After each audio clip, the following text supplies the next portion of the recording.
From Yarm to Yibby, Harrington to Horsley Hill, Swalwell to Silverlink. Steve and Rye, the North East Footy Breakfast. Right across the North East, the Red, the Toon and the Cat. Morning, boys. Morning. Oh, wow, look at this. We've got Steve belting through. Windswept, lads. Windswept. Storm Babette is flying around the northeast. I hope everyone is safe and well this Friday morning as we start looking forward to some football. Rye. Football is back. Oh, thank goodness, hey? Thank goodness. International breaks just seem to go so long, even though it's only like a weekend really without club football, but my goodness me, it felt like a long one. And I'm really excited. Today to get back into it. We have a Friday show packed with all the information, all the news that you could ever hope for. We've got football, which is back, baby. We get to preview this weekend's games with Newcastle at home to Palace, Boro at home to Birmingham, Sunderland away to Stoke. We've got Carrick and Mowbrow press conferences and talking points. Mogga's got an apology from the referee review. Can you believe it? Carrick has been asked a lot about Rooney. I think he got sick of it. We're going to talk all about the injuries that the three Northeast teams are facing. We've seen Neymar go down with his second ACL in the space of 12 months, so we're going to talk about that. He's done. We've got the FA Cup. It's reforming. They're looking to reform the English football calendar to see the third and fourth round replays scrapped. So we're going to talk about that. And we've also got some criticism towards the Wembley Stadium arc and also the next international break, which we are just getting over, is just around the corner, lads. We've got it here on the 15th of November, so less than a month away. We've got another international break. So we're going to talk about it because I know Steve especially, it's a big pet hate of yours, and they seem to be coming fast and furious at the moment.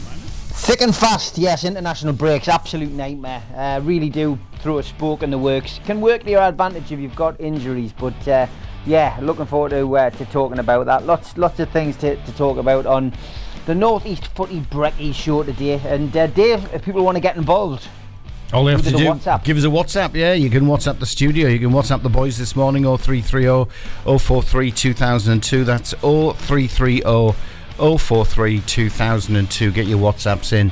Make your point. Give us your predictions. Footy is back. Tell Rye what you think about him having decent weather while everything's blown a hoolie over here.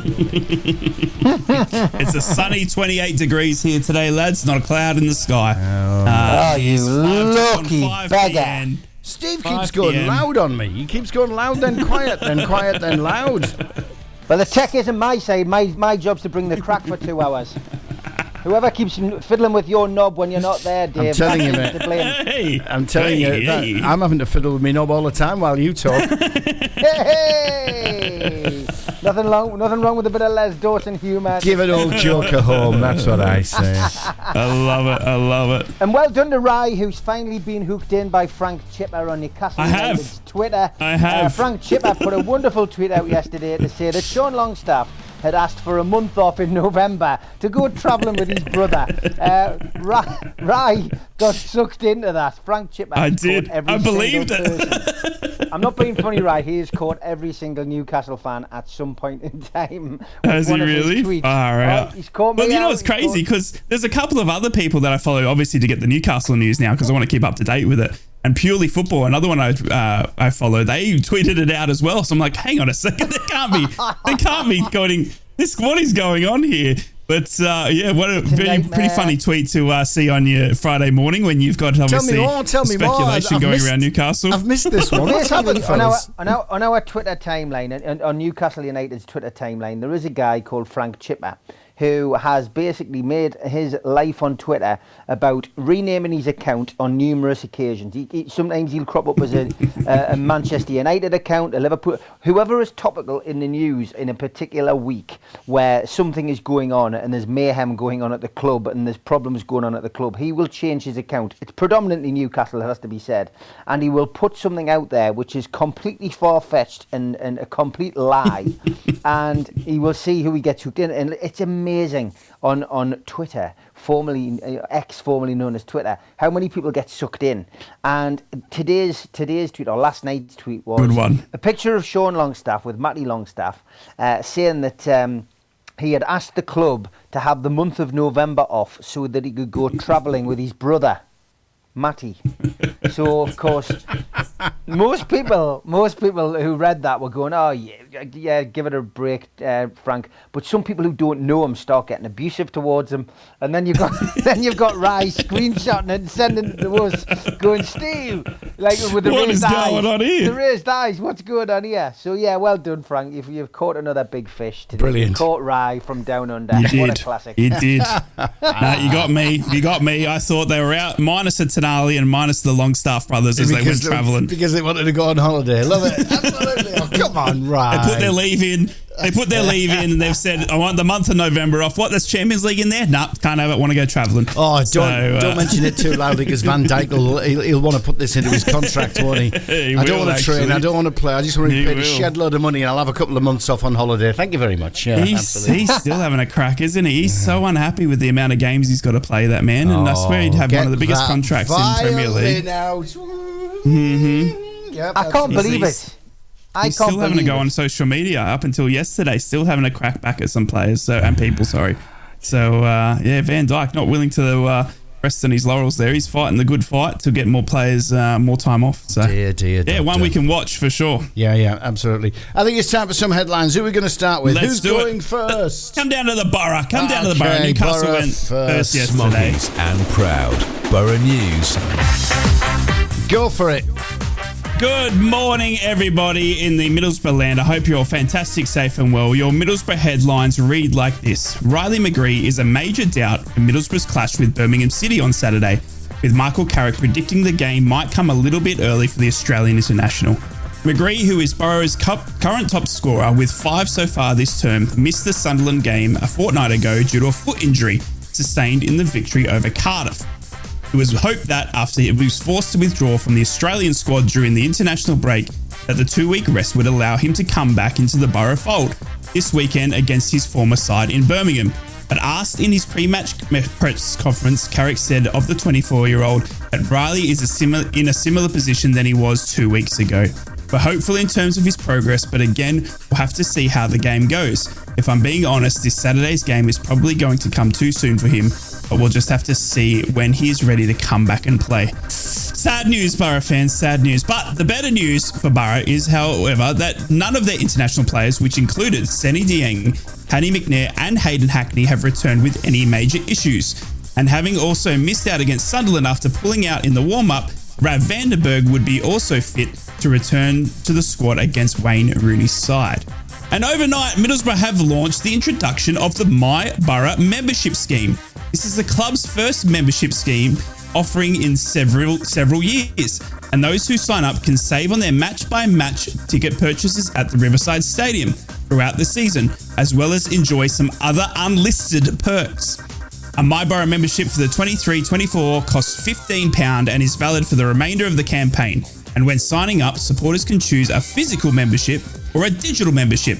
All members will get £1 off the regular price of their match ticket, while those who select a digital membership will also have £1.50 per ticket service charge waived when buying online. And that is your Boro News. We've got a lot to get through in the show, but in the headlines, that is it from the Middlesbrough world. Okay. Newcastle. Magpies and proud. Mags News.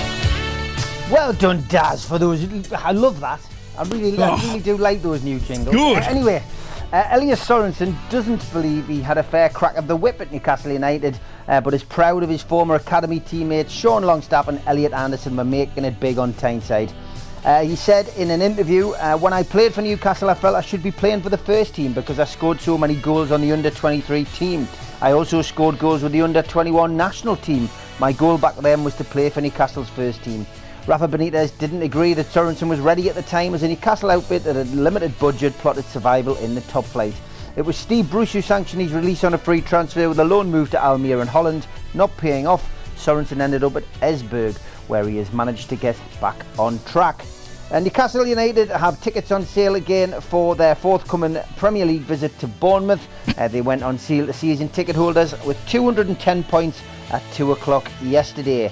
The figure will then drop at 2 p.m. today. Prices are £30 for adults, £17 for over 65s, under 21s and students. The game, what a great kick-off time this is, 5:30 on a Saturday, November the 11th, live on Sky Sports.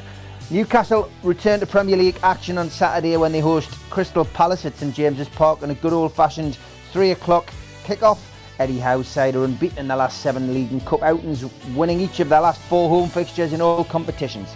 All 3 meetings of the two sides last season were scoreless. The Carabao Cup tie on Tyneside, of course, was settled on penalties, Newcastle going through. The visitors have sold all of their tickets, so 1,700 Crystal Palace fans will be there to make a bit of an atmosphere. Anthony Gordon's available after serving a 1-match ban against West Ham after reaching 5 yellow cards. That is a fate which Bruno Guimaraes is now teetering on. He is 1 booking away from earning his own 1-game ban. Harvey Barnes remains out with a foot problem, while it's unclear whether Sandro Tonali will feature in the wake of the revelations about his betting problems. News on the availability of Joe Willock, Alexander Isak, Joe Linton and Sven Botman is awaited, and we'll find out about that at Eddie Howe's press conference a little bit later today. That's your Newcastle headlines, Friday 20th of October. Mackems and Proud. Black Cats News. Right, the Black Cats boss Tony Mowbray says the formal apology he received over Dan Neil's controversial sending off against the Boro really doesn't help. Sunderland received an official apology from the referee's assessor at the Stadium of Light on the day of the game after Aussie ref Jared Gillett showed Neil a second yellow card for dissent. The decision left Mowbray furious, but the Sunderland boss said in his press conference just yesterday that no matter what happened, it was 3 points lost and that game has now gone. Sunderland AFC's fixtures against West Bromwich Albion and Leeds United have been selected for live broadcast on Sky Sports. The lads will now face West Brom at the Stadium of Light on the 9th of December at the earlier time of 12:30 and will host Leeds United at a slightly later time of 8 p.m. on Tuesday the 12th of December. Club hero Johnny Crossan will be honoured in the club's 2023 Hall of Fame on Friday the 10th of November. The goal-scoring inside forward immediately settled after joining the Black Cats, scoring 15 goals in 32 games, as well as making half of his 24 appearances for Northern Ireland whilst with the club. And that is your Sunderland news headlines. Right, boys. Well, we have got so much to get into for your Friday show. We've got football back, and that is incredible just to have club football back. We've got Newcastle at home against Palace this weekend, Boro at home to Birmingham, and Sunderland away to Stoke. So 3 big games for the North East teams. Lads, I wanted to preview the games. We're going to obviously get some scores and stuff like that later on. And I wanted to go over some talking points that we saw. We've obviously haven't heard from Eddie Howe. And what a press conference that's going to be. Poor old Eddie. I bet she's looking forward to that one. But we heard from Carrick and Mowbray yesterday, and we're going to hear from both of them in a little bit. But yeah, just previewing the games this weekend, lads. Middlesbrough, we'll start with them. We've got a few injuries at the moment. Riley McGree being the big one. We're missing the big Aussie to a foot injury, and no one's really said what it is and how long he's going to be out for.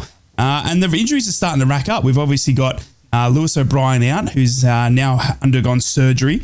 He's out long term. Rav Vandenberg for me as well, the youngster, young centre back. He seems to be a bit hit and miss with his injuries at the moment. He got injured in the warm up against Sunderland and didn't end up playing, but now Carrick's come back and said he's back. And I also worry about the likes of Senny Dieng, Paddy McNair, and Hayden Hackney. They all would have returned from international duty, I would have said yesterday, if not late last night. And I'm worried that they've just not had enough time to be around the squad and part of the team. These international breaks seem to just really throw a bit of a spanner into the works for playing. And Carrick addressed that in his press conference. He actually said that, you know, he's had some that have trained, some that haven't. He's seen a few boys and some he hasn't. And it just puts a bit of a whirlwind in the tailpipe. I just wanted to ask you, lads, do you think you would play some of the lads, even if they come and arrive back from international duty a day before a game? Say any of those boys that were out away for international duty, we just expect them as footballers to be right as rain, whether they've flown from anywhere around the world? I think obviously, you know, footballers now, we've said many times that, you know, the highly tuned athletes compared to what, you know, a footballer was back in the 1980s. But it's always one of those situations, I think, that most people groan at when they hear a footballer moaning. And we've had this conversation this week already, mate, about Van Dijk going on about the amount of games that they play, moaning and groaning. At the end of the day, and I think Dave said I sounded like his dad. Footballers do literally go in and train. They go in early morning, 9:30, 10 o'clock. I mean, they've had a lie in. They get up, they get their breakfast, they go and train, and then they go back, get a shower, go to the canteen, have some food with their mates, and then the rest of the day is their own, and then they go in again and on repeat. And yes, you've got to go and travel if you go and play in the European Champions League or the Europa League or whatever, but ultimately you literally have got the life of Riley. You are getting the best medical treatment, best medical care. You're getting the best food and diet. You're training every day, and then you're getting a chance to go out and play in front of thousands of people. You're hero worshipped. And if you get to the top of your game, like the likes of Van Dijk, you've got the opportunity of wearing a medal around your neck, and you've got the opportunity of setting yourself up for life. And I mean, with a bit of management with your finances. Really, you should be able to set for life. The downside of being a footballer is it's a short career, but if you get to the top level and you do well, then you're set for life. I mean, there's nothing stopping a footballer going and living in a 2 up, 2 down, and investing all of his money wisely, and buying properties or buying businesses or investing it in here and there, and and you're set for life. What have you got to complain about? Playing a couple, I really don't understand it. The whole point of wanting to get to the top of your game is to play as many games as possible, win as many things as you want. And I'm afraid no footballer gets sympathy for me moaning and groaning on about playing games, especially when people like me, Dave, we've played in this country at non-league level. And Dave's refereed, but I played for 20 years. As a centre half, I was player manager of a football team, and I also signed on for a Saturday morning team. I used to play for a Sunday morning and a Sunday afternoon team, and I used to play 5-a-side during the week. And during the back end of the season, the start of the season in August and the end of the season in April, May, when the late nights are when you've got the late nights, I could be playing and out of the house literally 6 days a week playing football when I was a single bloke, and. Most of the time you were playing full games, unless you were injured or unless you were out of form and the manager dropped you. Then I could play 6 games. So what have they got to complain about? I really don't understand it. And people like Van Dijk will never get sympathy for me because of this. And to say you need to have games reduced, etc.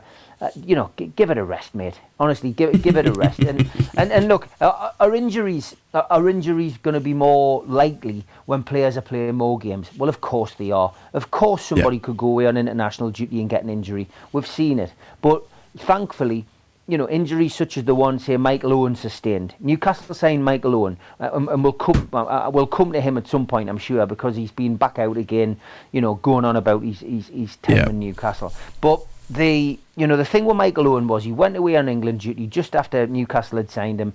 A big deal that everyone thought he was going to come in and replace Shearer. He goes and plays for England, and he does his ACL, and he's out for a sustained period. Newcastle then are in a club versus country kind of battle. What are we going to get out of this? We got compensation. I think we did get compensated for the time that he was going to be out, but it happens. It's football. Certainly does. Unfortunately, there's nothing we can do about it, guys. And that's the way the cookie crumbles. If your star player goes away on international duty and then comes back and he's crocked at international duty, that's the way it goes. And it's that old adage, whether we're talking about VAR, whether we're talking about injuries, whether we're talking about decisions that go against you, 9 times out of 10, it does balance out over a season. The only time it doesn't is if you're not having a very good season, you're poor, you're in a poor run of form and you get relegated. I mean, then clearly it hasn't balanced out, because when you lucks out, I'm afraid. But, for most teams, it does balance out over the course of a season. But It's down to managing your football team properly, having a good squad, Yep. managing your finances, getting people into position. So if McGree's missing, making sure you've got somebody who can step into his boots and do the same job. And I think that's why at the moment things are going well at Newcastle, because we've seen it. Sven Botman. We were all all worried about losing Sven Botman this season. We lost him for a key period of games, and what happened? Jamal Lascelles stepped in.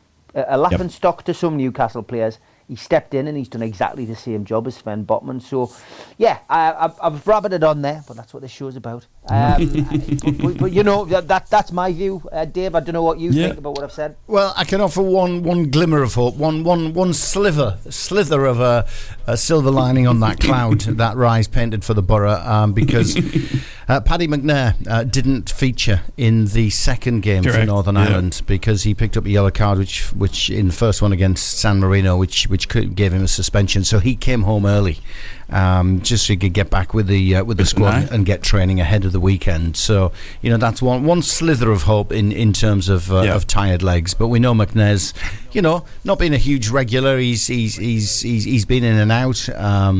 But Riley McGree's missing, and you've highlighted a couple of issues there. I don't see it as a major problem, Ryan. I'd like to see Riley McGree fitting in and playing, because I think he makes a difference, absolutely. But I think there's enough in that squad now to face a Birmingham side who are not going to be, in my opinion, buoyed by Wayne Rooney coming in. I think there's going to be questions asked from the pros. They'll be wondering what's happened to Eustace. He signed a lot of those players. A lot of the new faces that came in were expecting to see him all season, and he's not. He's gone, and it's not over results. So I think there'll be seeds of doubt planted in the Birmingham City minds. Yes, they've got to go out and they've got to impress the new manager. But I was talking to Andy Campbell yesterday on Andy Campbell's show on The Red, and we were discussing the fact that it's a real strange one, Rooney coming in, because it's Wayne Rooney, the ex-England striker, the ex-Manchester United striker, but he's a manager now. And it's a Wayne Rooney that has not proved himself anywhere he's been. He's got a win percentage of less than 30% on his record to date as a manager. So he's not a success, and you've now got some seasoned, experienced pros. Some of these guys have come in from the likes of Bournemouth and Premier League teams, and they're going to be looking at him thinking, well, what can you really do for me? Why is my mate who I signed for, the gaffer, Eustace, not here anymore? You've come in because of who you are. And I think that's a big enough seed of doubt that's going to be planted in Birmingham City minds for the Boro to actually win the game quite comfortably. Watch, we're going to get beat 2-0 now. I actually agree. And it's incredible to see as well. We've seen, obviously, the press conferences, and Michael Carrick, I watched the press conference, and I was actually in attendance again, lads. You're going to see that video later on today for the Middlesbrough fans. I was in attendance. You'll end up locked up in a mental institution. I did. And but it was incredible to see how many questions were asked of Michael Carrick about Wayne Rooney. Yeah. We didn't really hear much about Boro and what's been happening in the international break. It was all about Wayne Rooney, and I feel like there was brand new reporters in there other than your normals just asking about Wayne Rooney. Do you want to hear us? And it was incredible. But let's hear a bit about and see if you can break down what was the major questioning for Michael Carrick. Well, look, we've nicked 51 seconds from mfc.co.uk from the press conference. So if you want to hear it in full, get across to the club website. But yeah, you can guess what questions were asked. The win's there now, so it's funny how things work out in football, and being the first one. But it is what it is. We'll enjoy the game. We'll obviously stay friends after it, whatever the result is. But maybe a little bit strange standing next to him on the touchline, but at the same point we're professional. We've done this long enough and experienced enough that we'll have our eyes on the game. We'll speak well, I'd say quite regularly, and stay in touch obviously, and it's great to see him back. He's been away for a while, and to back over here and heavily involved, and I hope he does really well. Obviously wish him all the very best. Saturday goes without saying, when we play against him we want to do well ourselves, but certainly wish he does, and I'll wish him well in the time after that anyway. So you're right, it was all Wayne. It was. It really was. He was the microphone was playing up there. It was just Wayne Rooney, wasn't it, for a chunk of time? Yep. Yeah, it really was, and it got to a point where Michael Carrick actually said to one of the questions that you're getting a bit personal now, aren't you? in terms of asking, the relationship between Michael and Wayne, and obviously their ex-teammates at Man United. They played a ridiculous amount of games. I believe Michael Carrick played the most amount of games with Wayne Rooney. They do have a close relationship. They say they're on the phone, once, twice a week. But that was all the questioning was about how, what's Wayne going to be like at Birmingham? And obviously it was the Boro press conference, which I thought was quite interesting. And the other reports that we're seeing, lads, as well, is that it's been reported, and Rooney came out and rubbished this, but take it with a grain of salt, but Wayne Rooney is currently now earning $1.5 million a year, which is 3 times as much as his predecessor in John Eustace. That is the reports. So he's come out and said, I understand there's a lot of rumours which go around, but what's been out there is a load of rubbish, to be honest. He said, this is Wayne Rooney speaking, he said, I said last week I came here because I really like the project. I turned down jobs which have paid a lot more, but I've come here because I want to be successful and I want to get this club, being Birmingham, back to the Premier League. So I don't know if I believe it. I don't know what gets you, as a person of Wayne Rooney to a club, and money does talk at the end of the day. 1.5 million, which is 3 times more than what John Eustace is on. If there's any truth in that, you would think he's on a bigger salary than John Eustace, but yeah, to be 3 times that, I mean, another bit of a stab there to John and the work he'd done and get them up to 6. Now, Birmingham are a tough team. I'm not expecting them to be a pushover, but I completely agree with what you said earlier, Dave, and what you were talking about with Andy Campbell, because Birmingham have got a new structure now. They've got all new coaches, and when that happens, it can go one of 2 ways. You can either buy into the project. It can be he's only had a couple of weeks there as well to get everything ready, or it can go against you. And I really think, he's coming up against, unfortunately, a Middlesbrough team that's in form. We're going to be interesting to see what comes up after a break, after 2 weeks, but it'll be very interesting to see what this Middlesbrough team can do against a new coach in Wayne Rooney and a close friend. But bit weird, that presser. It was a lot of Wayne Rooney questioning, which I wasn't a big fan of. But it must get on people's wicks at press conferences, managers. When there's a subject matter which you want to avoid, and or there's a question you've asked and you've given the answer that you're going to give. It must really get on a manager's wick when someone then asks the same question in a different way. I mean, we obviously get an opportunity to listen to Eddie Howe's press conference every Friday, more or less every Friday, and I do chuckle when I hear somebody start off the press conference asking a question, then halfway through somebody asking it in a different way, and then somebody at the end of the press conference asking it in a different way, and Eddie Howe just bats it off. But it must be so frustrating, and I mean, I think the bonus of getting what in essence is the full press conference from the football clubs, it gives you that opportunity just to almost to read the manager's body language and his facial expressions. And I mean, obviously we had it with all the Saudi stuff very early on. Going to have it today, isn't he?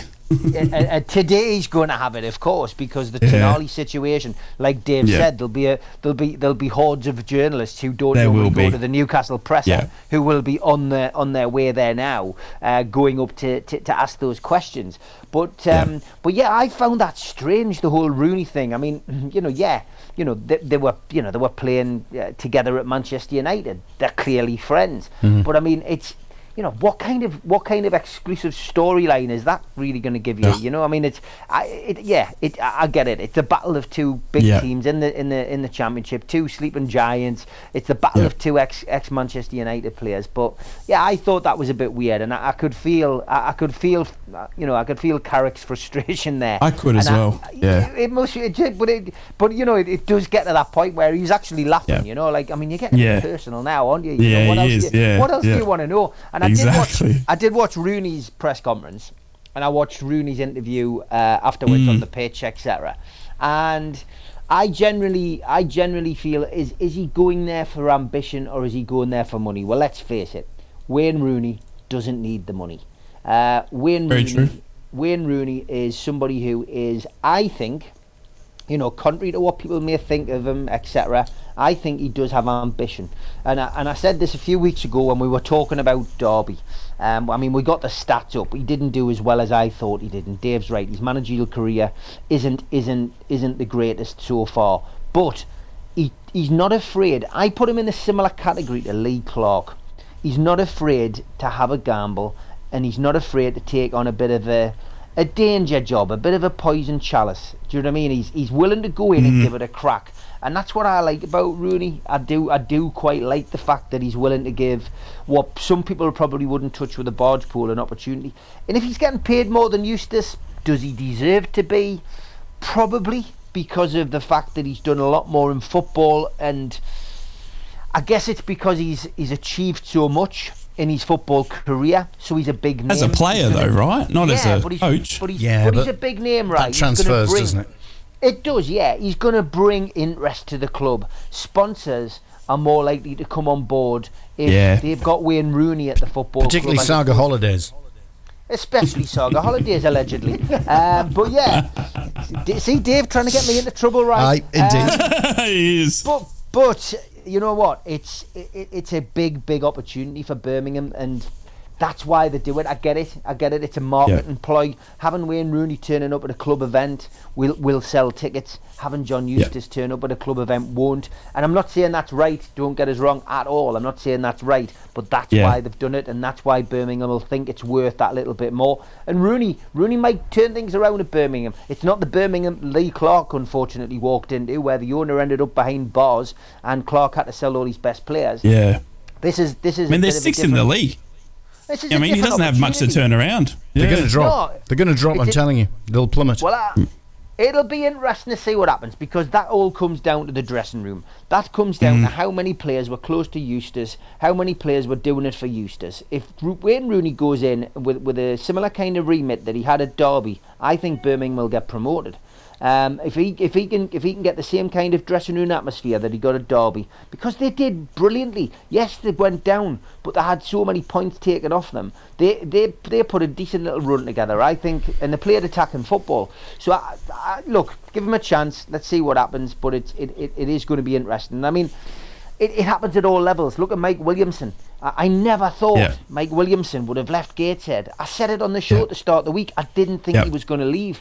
And then, lo and behold, the bright lights of MK Dons, and off he went. And again, I watched his interview on Sky yesterday, and he's looking forward to the opportunity. I get it. He's getting more money. I think he probably feels like he's earned his apprenticeship at Gateshead over the last 5 years.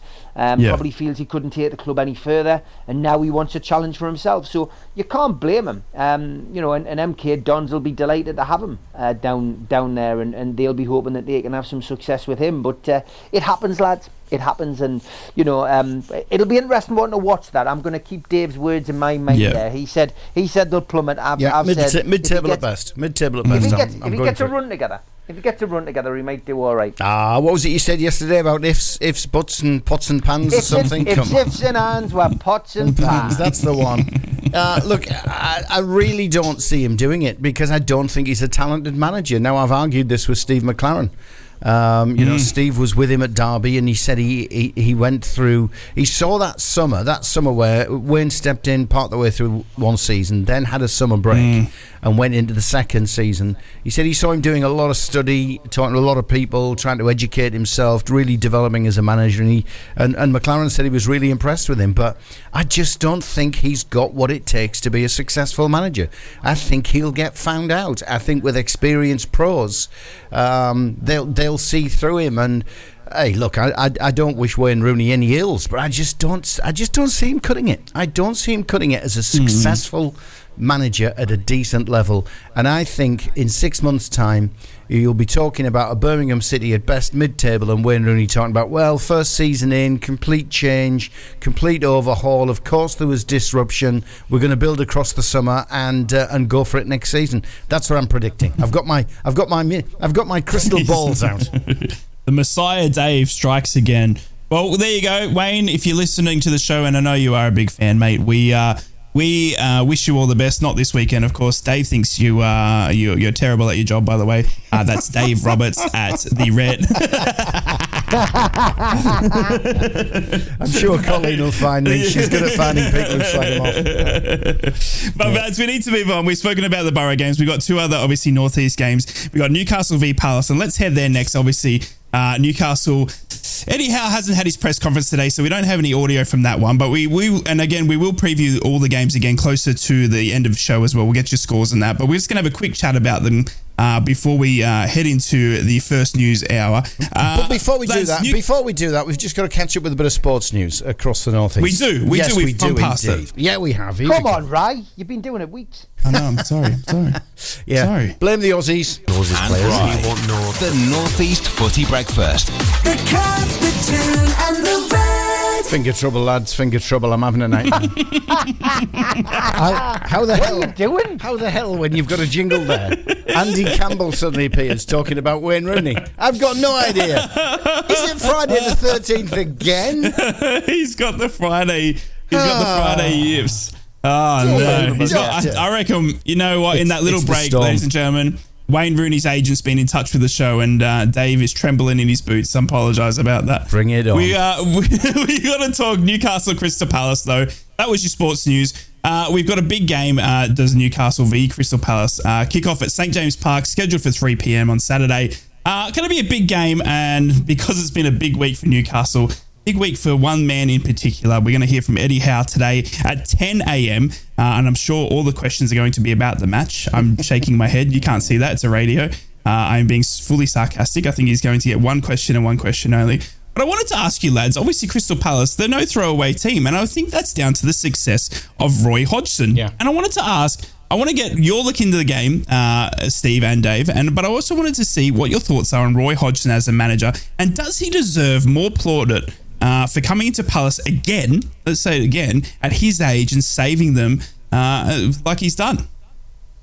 I think he does. Roy Hodgson is somebody who he's probably comparable, I would have said, nationally with Sir Bobby Robson, because not only has he been, a good manager in the UK, but he's been around the world and done a bit. He's a bit like a footballer, when I talk about a footballer like Ronaldo going and playing in different Premier Leagues and different leagues around the world. Well, Roy's got some. Roy's done that. He's got some CV, hasn't he? He's got Crystal Palace, of course, which he's at the moment. He started off back in the day in non-league, Gravesend, Maidstone United, Ashford. But then he went through he went into a European job in Halmstead back in the 70s. Yeah. Then he worked his way up as an assistant to Bristol and Bristol City. Then ended up at Inter Milan, Blackburn, Udinese, Fulham, Liverpool, West Brom. I mean, it's an amazing CV, and I think he has proved himself. And at the age of 76, to still be in the dugout, still giving it your all, I just think the Prem as well. I think the guy's probably got to be one of our best managers that we've had, and of course, don't forget, he managed the national team. He managed the international team for 4 years. So, I think he's got to be probably one of the best English managers that we've ever seen. I don't think he gets the recognition. He's a CBE. He's got a CBE, of course, from the Queen. He does. But over the years, I don't think he's had the recognition that he probably should have done. So, I think he deserves the credit. I loved what he did last season, where there was that little bit of odgy bargy, if you call it, on the sidelines, where he stood up, I can't remember who was against, but he had a proper go, and then it was then he pulled his pants up with his belt. It was like a typical grandad kind of reaction. It was. It wasn't happy. But you know what? Fair play to him, and he's not one who gets involved in all of this kind of, what can we call it, managerial sledging. He doesn't seem to get involved in that. He always maintains his cool, calm and collective. I've seen him angry in interviews. I've seen him where he's not happy with referees' decisions. Who can be happy every not another referee. One. Exactly. But you know what? I like him, and he's he is one of those people who ultimately has done well as a manager. So, well. I do like Roy Hodgson. I think it'll be a sad day when he departs. I completely agree. He's the polar opposite to how's the bacon, did you say? The polar opposite to Steve Bruce. Well, he's another manager as well. He's another manager who didn't have a glowing playing career. No, he didn't. Yes. He really didn't. He did start as a youngster with Palace, but he didn't play for the first team. And after that, it's all been non-league. Yeah. He didn't really do much at playing. He was just one of those men that seem to be, I guess, born to be a coach and born to be a leader.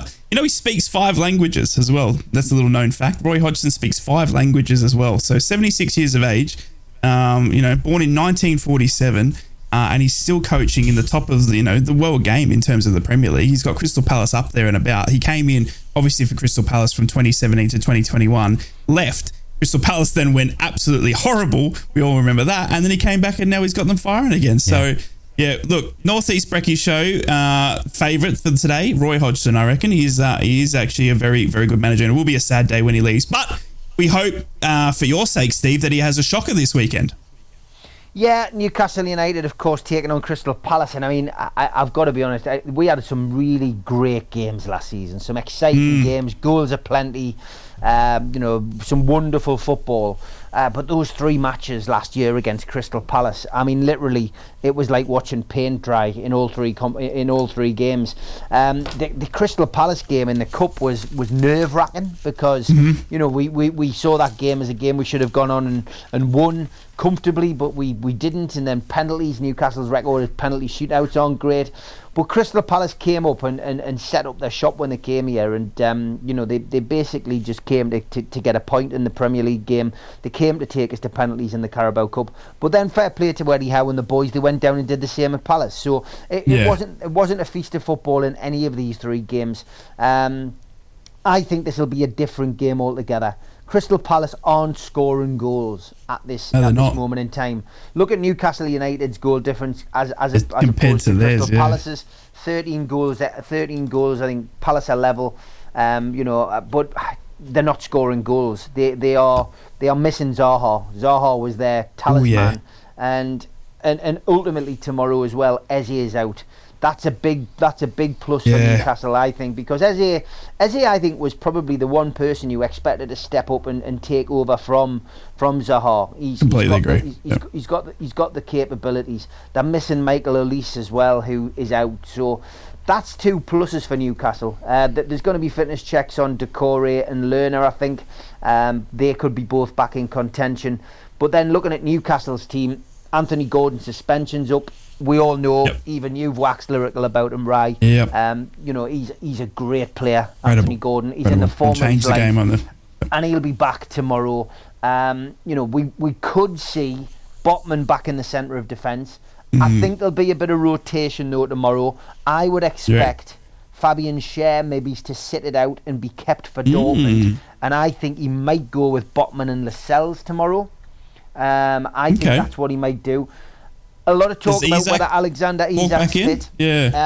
Alexander Isak, his injury wasn't as severe. It's incredible against West Ham. He was, but his injury wasn't as severe. I think, what we've got to remember is he was sent back from international duty. He was excused because he was examined by the Swedish medical staff, and it was a groin strain. Now that was, you're talking 2 weeks ago, lads. A groin strain won't have caused any issues. He'll be fit. It's whether he goes with Wilson or Isak. I've got a feeling he might go with Wilson tomorrow, and I think he'll put Isak on the bench and he'll keep Isak for Dortmund. We've also got Joe Linton, who I would imagine will be fully fit and available. He has been training this week. Willock is back in training, but what Eddie Howard said a few weeks back was he didn't expect Willock to be available until probably the later part of October. Now, he's then got to get Eddie Howe fit. So I would say, true. I would say November. I think he will be looking at November because look, we've got to remember Willock's had 2 injuries. Willock was out with a pretty major injury, and then he got an Achilles injury on top of that. So from hamstring injury, which was a severe one, and then the Achilles. He's recovering from 2 injuries. They're not going to waste all of that time of recovery by rushing him back in. So I don't expect to see Joe Willock tomorrow. But you never know with Eddie Howe. And of course, the press conference this morning, 9:30, 10 o'clock, we'll probably learn nothing from that either because he's got a great poker face. He's going to get bombarded, isn't he? and he tells a lot of lies when he's talking about his team. He sends out a lot of red herrings. He puts people at ease and then drops in a major red herring and but that's great. I think it's I always get interested at who's refereeing and who's on VAR. Oh, here we go. I do, yeah. Well, the reason I'm always interested in VAR is because I want to see who's making the mistake. So that's Simon Hooper, who seems to get most of Newcastle's games. I often say when I do our NUFC Matters podcast, VAR, which is often switched off, which usually it feels like that at St James's. But the referee tomorrow is a name that I haven't heard. And I'm surprised because Tim Robinson takes charge of our game. He's a referee from West Sussex. Now, this is the first time he's had a Newcastle fixture since December 2019. Now, that was a 1-0 loss for Newcastle at Burnley. Saturday will be his 7th top-flight match. He's yet to reach for the red card in the Premier League. So, interesting to see we're getting this is the second time in as many weeks we've had a referee who is not as experienced. We had a brand new ref at St James's Park for the Burnley game. Now we've got a referee who hasn't refereed, has only refereed 7 Premier League games, but has only refereed 1 Newcastle game. So this is, I don't know why we're getting a lot of new referees. It's interesting. It might be all the old ones are scared, mate. It might be one to investigate. I mean, Newcastle's going to have to pay a few quid on his travelling expenses from West Sussex, But yeah, I just wonder why. The odds, you've got to bet safely, folks, if you do go to the bookies, remember. But Newcastle are 4-9 on to win. The draw is 10-3, which, bearing in mind last season's results, guys, 3-0-0s. It might be worth a little waiver. Crystal Palace win 13-2 if you fancy backing against your team. I don't think many people do that. And then a draw half time, but NUFC to win is 3-1, and NUFC to score in both halves 13-10. So lots of different odds, but please bet safely if you've got to bet at all. Please, and if you're a footballer, don't bet at all. That's why I was sniggering. That's exactly what Eddie Howe's press conference will look like, by the way, today. So there's a sneak preview. Press conference sponsored by 888. Yeah, can I just say as well, I always like to give this a mention if I remember, lads. The food bank, we shouldn't have them, but we do. The usual stall and bucket shakers will be on Strawberry Place tomorrow. And don't forget that every penny, every cash donation that is made on a match day, one of our owners, Jamie Rubin, he doubles it. So if we take £2,000 outside, Jamie Rubin sticks £2,000 in himself. So thank you very much for all your donations. It is very important, especially at this time. It is very important. We do need to keep bringing that up. And we do need to, just before we get to the 8 o'clock news, we do need to quickly look into Sunderland. We haven't forgotten about you. We have got the Before you do, I want to pose a why question. Can I? I've got a question for you as well, Dave, out of that as well. Question. Yeah. Roy Hodgson's managed 4 international teams, 4 national teams. Who are they? England. Don't get onto Google. I'm not going to Google it. I'm not Googling. Obviously, he's managed England. There's one. Yep. Did he manage Switzerland? Oh, he did. 2. Yeah, he did do Switzerland. Yeah. Now, has he managed somebody? 2 more. Go on, Ray. If you've got one. Finland. I have a feeling it's Finland. Finland, correct. That's 3. Yes. There's 1 missing. So we got England, Finland, Switzerland, and 1 other. He's done 1 more. Jeez, he's been around. He has, hasn't he? He's had more clubs and countries than Jack Nicklaus. Boom, that's the old one. Hey! Give it all, Joker. There you home. go. Wow. Who is it? Put it out in the chat. I don't know. I knew he'd managed. Can you help the lads out this morning? The WhatsApp number 0330 043 2002.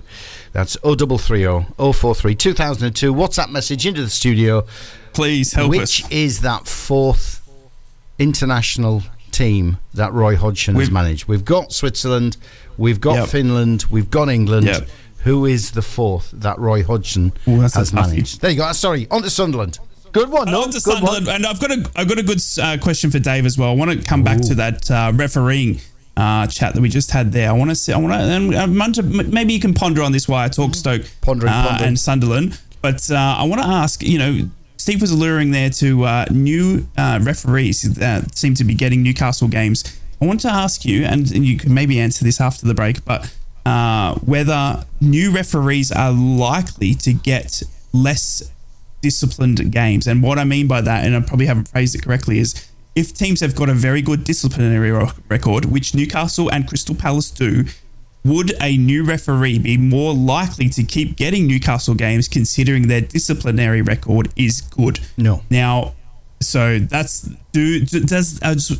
that how we assign referees these days? Well, I think the first breed them into the league. The first thing to bear in mind is there are no new referees in the Premier League. They might be new to the Premier League itself, but they're not inexperienced. They're not new referees. You know, they've gone through the 12, 13 years of progression through the football pyramid, and they've performed well at championship level, and they'll have been dropped once or twice during that into a Premier League game and before they move into the Premier League. So they're not going to come in wholly inexperienced. That's the first thing I'd say.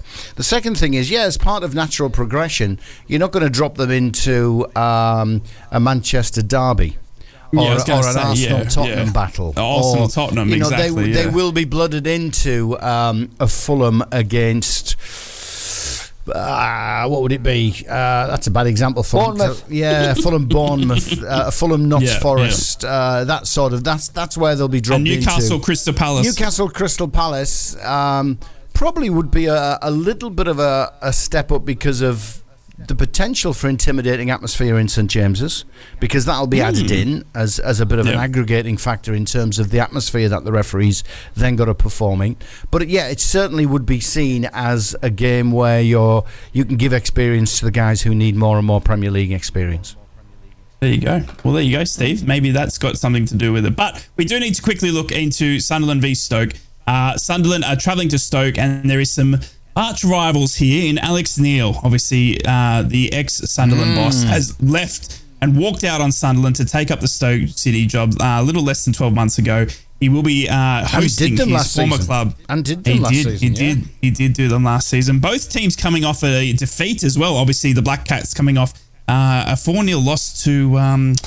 what's that Champions League team called? The best team in the world. The guy with the Aussie who plays in midfield. Yeah, the Aussie who's a Balloon d'Or winner soon. Middlesbrough, that's the one. Sorry about that. Middlesbrough, they came off a 4-0 loss to Middlesbrough in the Tyne-Wear derby. Sorry, the Tees-Wear derby. Jesus. And we've also got Stoke City, who came off a loss to, I think, who's going to win the championship, Leicester City, in a 2-0 defeat here, lads. So both teams coming off a loss. Stoke hosting Sunderland, and we've got Sunderland still with a fair few injuries here. We've got Dan Ballard, who's their latest and greatest to be under an injury cloud. He didn't feature, obviously, there for Northern Ireland with Paddy and Ignace. So interestingly, without there, but they're also hoping and sweating on the results of Pierre Ekwa, Bradley Dack, Alex Pritchard, all close, but will they be close enough? And then you've also got who will soon be in contention with Dennis Serkin, Mayenda, edging towards first team action, so there's a few there, and there's we're still waiting to see the Rusyn, their new Ukrainian striker, whether he can get some goals in the championship and stuff like that. Lads, because we haven't got much time, we might get your previews after it, but we are expecting a tough old game down here, and Mogga getting the apology as well, Dave. Yeah. The referee assessor, he'll be getting his backside kicked because he shouldn't be doing that, but there you go. Yes. They probably bumped into each other in the corridor. It'll be somebody that Mogga knows well.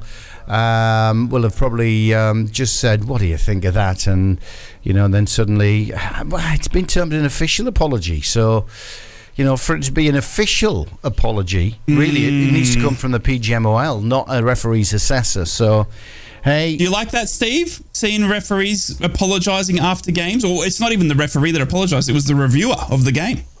Well, I've got to be honest, it should be done on a regular basis. There should be interviews. There should be interviews with referees and officials at the end of the game to explain their decisions.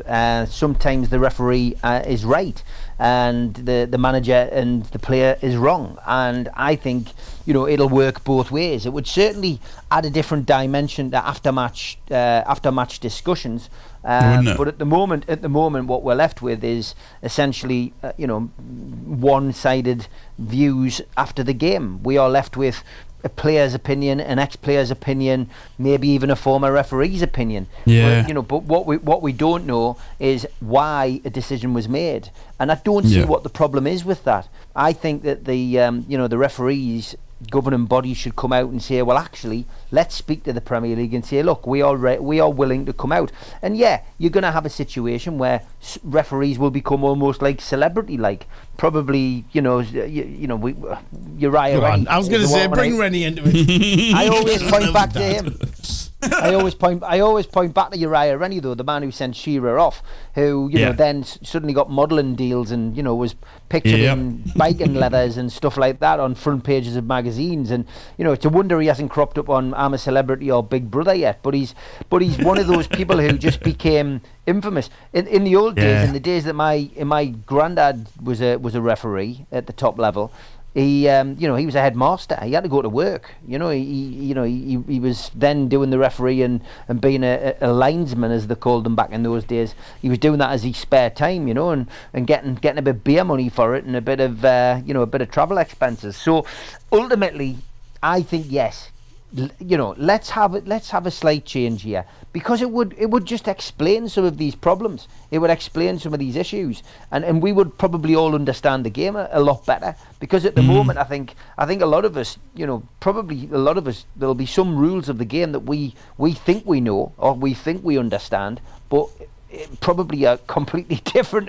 Our interpretation is probably completely different. Can I give you a granddad story very quickly before the news? I think it undermines you, Dave. I think when they come out and apologise on your behalf, on my behalf, it's all my fault. No, it's if you're the referee on the pitch. And then the PGMOL, comes out and says, look, David's had a shocker today. We're sorry on his behalf. Well, that happened lots of times when I was refereeing, mate. I just feel it undermines you. Yeah, it does. But I think there were 40,000 people in the stadium who could also see, the decisions and the performance of the referee, or wherever you go. Everybody sees. I think somebody should come out on Rye's behalf and apologise for him being sucked in by Frank Chippers.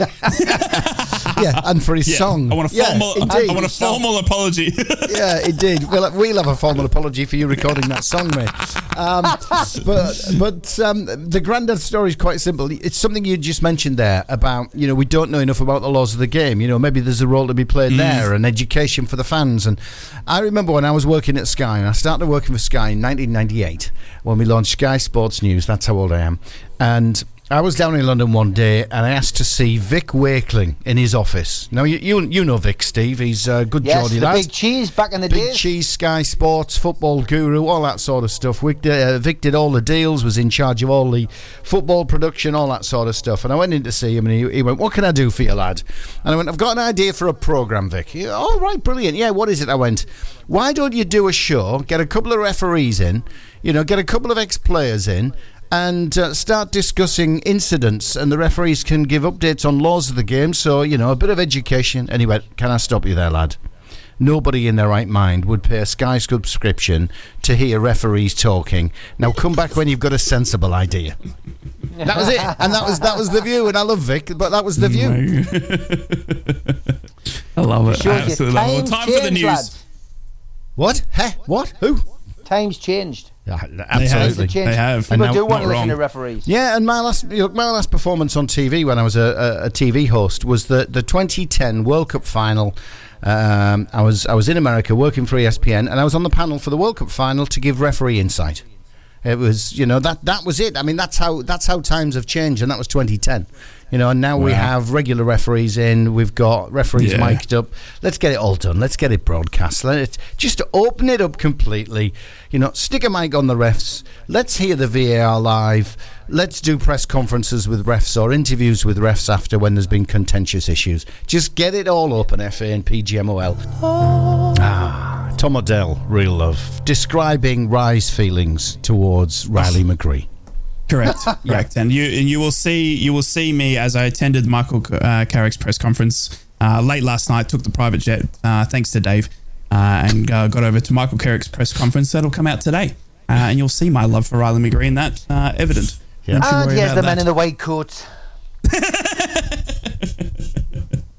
Got to say thanks, by the way, guys. Got to say thanks to Al, who's in Shildon, who's been in touch and given me the name of that fourth country that Roy Hodgson has who managed. was it?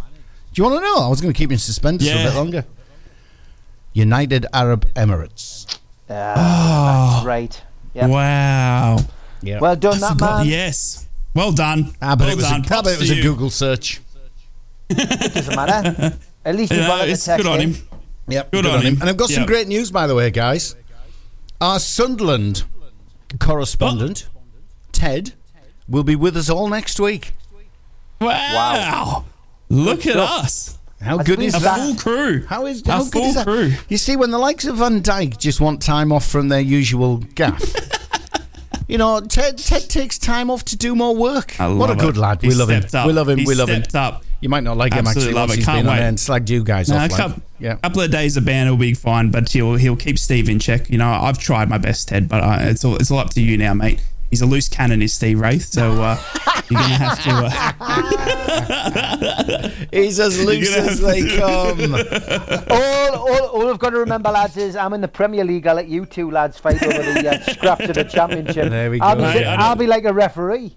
There we He go doesn't again. need me, mate. We've already beaten him 4-0, so we're done for the season now. So he doesn't need to worry about me anymore. Don't start the week off like that. I have seen it, fellas. So I've seen it on social media. The Mackhams on social media. We're going to go down their place and turn them over for revenge. They are. So there you go. Yeah, they are. Yeah. Yeah, and Jared Gillette will be the referee again. So I wonder if we'll see Jared performing anymore. I don't know. Yeah, I don't know. Not sure. Interesting. The VAR boys are back this weekend. Funny enough, and we'll cover that in a little bit. So but they should be. So they should be. You know, they've had their moment in shame. Tottenham boys. Yeah. Down in England, and I've forgotten the other guy's name. Yeah, they're back this weekend refereeing. I'm not sure where they've landed, but I'm guessing it won't be a Liverpool game unless they want to clop wrath of fury.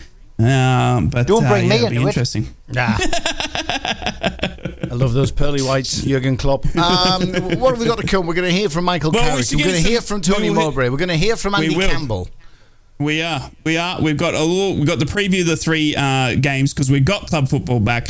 I can't believe it. I've been waiting. It feels like it's been ages and ages, but finally club football is back. So we're going to look back into that. We're going to look at the press conferences. We're going to get the boys' score predictions as well, and we will lead you into the weekend. We've still got some good talking points as well to get you through the next hour. We've got your club headlines coming in the next 5 minutes or so as well. You'll hear your club headlines from Sunderland, Newcastle, and the Boro. We will preview it and continue previewing the games. Newcastle at home to Palace, Boro at home to Birmingham, and Sunderland away to Stoke in their arch nemesis Alex Neil there. So that's going to be interesting. We've had Carrick and Mowbray giving their press conferences with Mogga getting an apology. And you believe it. And Carrick just spoke about Wayne Rooney. That was the press conference. It was just wrapped up by him talking about Wayne Rooney. And we've also got Eddie Howe to come at 10 a.m. this morning. Eddie Howe's press conference, and that's going to be a juicy one. Make sure you tune into that one if you're a Newcastle fan, because I wonder what kind of questions he's going to get and how he's going to play it. It's going to be interesting. We've also got to cover Neymar. Is this the end of Neymar? One of the great Brazilians to play the game. He's gone down with his second ACL in 12 months. I want to get some feedback from the lads on Neymar, how they think of him as a player, and will he ever return? And another big one, lads, that we heard overnight was the FA Cup. It's been reformed to the English football calendar, which could see third and fourth rounds replays scrapped. So I want to hear it from the lads if that's a good thing. But first, let's get into your club headlines. Just before we do, I'm going to have a bit of a giggle at your expense here. So Rice, Steve, has just listed all that we're going to talk about in the next hour. What's the betting we go off on some random tangent we don't get through half of it? Yeah, usually it's all because of Rai. I mean, I try to be the professional person on this show, but Rai just takes us down these different avenues. He says one thing and does another. Hang on. It's another wonder he got... Professional person, wasn't it you introduced nose picking the other week? But that's professional. That is professional. That's See what I have to deal with? Everybody does. Ridiculous. It's what anyway, everybody does. Well, we're talking. You haven't even mentioned that. And we're talking about that here. Let's get into the headlines then. We'll do Newcastle first this time. Magpies and proud. Mags News. Okay, Elias Sorensen, a former player of these parts, says he doesn't believe he got a fair crack at the whip at Newcastle United, but is proud of his former academy teammates Sean Longstaff and Elliot Anderson for making it big on Tyneside.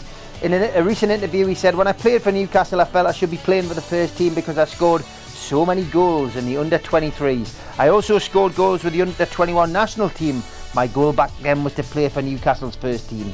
Rafa Benitez didn't agree that Sorensen was ready at the time, as a Newcastle outfit that had a limited budget plotted survival in the top flight, and it was Steve Bruce who sanctioned his release on a free transfer with a loan move to Almere in Holland. It didn't pay off. Sorensen ended up at Elfsborg, where he has managed to get his career back on track. Tickets for Newcastle's forthcoming Premier League game at Bournemouth have gone on sale yesterday. 210 points was needed at 2 o'clock yesterday. That figure is going to drop at 2 p.m. today. Prices, £30 for adults, £17 for over 65s, under 21 and students. And as always, the football authorities have given us a great kick-off time, 5:30 on a Saturday, November the 11th, because it's live on Sky Sports. So it's an overnight stay in Bournemouth or ridiculous driving hours. Newcastle return to Premier League action tomorrow when they host Crystal Palace. The Eagles come to St James's Park for a good old-fashioned 3 o'clock kick-off. Eddie Howe's side are unbeaten in the last 7 League and Cup outings, winning each of their last 4 home fixtures in all competitions. All 3 meetings last season, including the Carabao Cup tie on Tyneside, of course, ended 0-0. The Carabao Cup game, Newcastle, of course, won on a penalty shootout. The visitors have sold their complete allocation, so 1,700 Eagles will be at St James's Park. Anthony Gordon is available after serving his 1-match suspension. Bruno Guimaraes is 1 yellow card away from serving a 1-match suspension. Harvey Barnes remains out with a foot problem. Sandro Tonali, well, we're not sure what is going to happen with him. Will he be in the squad or won't he? Availability of Joe Willock, Joe Linton, Isaac and Sven Botten is awaited at Eddie Howe's press conference, which takes place a little bit later this morning. That's your 2 headlines today. Smoggies and Proud. Boro News. Good morning, Middlesbrough fans. I hope you're fantastic. We are back this weekend. We take on Birmingham at the rocking Riverside. And unfortunately, the GOAT, Riley McGree, is a major doubt for Middlesbrough. With Michael Carrick predicting the game might come a little bit too early for the Australian international. McGree, who is Boro's current top scorer with 5 so far this term, missed the Sunderland game a fortnight ago due to a foot injury he sustained in the victory over Cardiff. It was hoped, though, after he was forced to withdraw from the Australian squad during the international break, the 2-week rest would allow him to come back into the Boro fold this weekend against his former side. But asked in his pre-match press conference, Carrick said of the 24-year-old, Riley is in a similar position, really. We are hopeful in terms of his progress, but again, we'll have to see how the game goes. If I am being honest, however, this Saturday's game is probably going to come too soon for him, but we'll just have to see when he's ready to come back and play. It's a little bit upsetting. But in better news for the Boro, however, is that none of the other international players, which included Seni Dieng, Paddy McNair and Hayden Hackney, have returned with any major issues.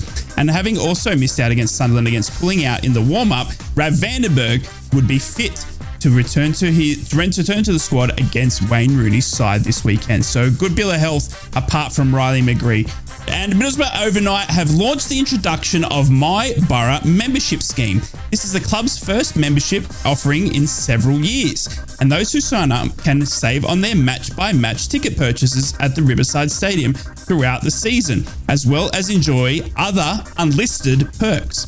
As my Boro membership for the 23-24 costs £15 and is valid for the remainder of the campaign.